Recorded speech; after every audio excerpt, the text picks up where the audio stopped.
السلام علیکم ورحمۃ اللہ وبرکاتہ۔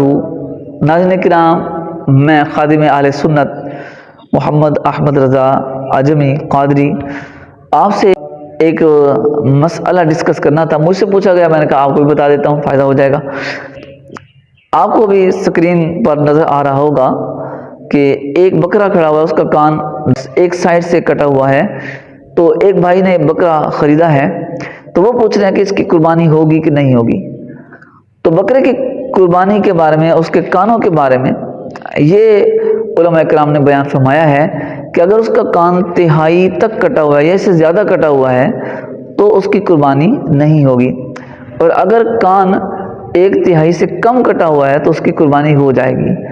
تو یہ جو جانور نظر آ رہے ہیں، اس کے کان میں سوراخ تو ہے مگر اتنا بڑا نہیں ہے کہ تہائی کو پہنچ جائے۔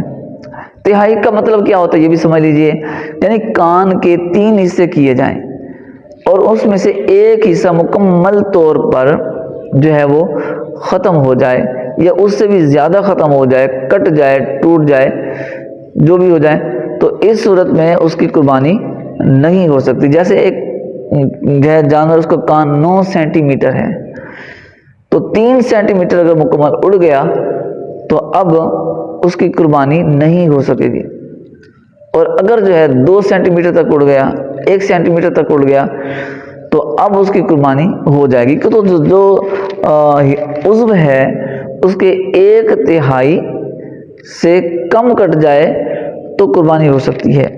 تو اس کان میں بھی ایسے ہے، جو کٹا ہوا حصہ ہے وہ چھوٹا سا حصہ ہے، کوئی 1/3 تو نہیں پہنچتا۔ جب 1/3 تک نہیں پہنچتا تو اس کی قربانی میں شرعاً کوئی حرج نہیں ہے، یہ قربانی بالکل جائز ہے اور جو ہے شرعاً اس پر کوئی گرفت نہیں ہے۔ لیکن بہتر یہ ہے کہ اس طرح کے چھوٹے چھوٹے عیب بھی نہ ہو، جانور بالکل عیب سے سلامت ہونا چاہیے، تو یہ زیادہ بہتر ہے، مگر شرعی طور پر قربانی اس کی بھی ہو جائے گی۔ اللہ تعالیٰ ہمیں سمجھنے کی توفیق عطا فرمائے۔ بہت شکریہ، جزاک اللہ خیر۔ السلام علیکم ورحمۃ اللہ وبرکاتہ۔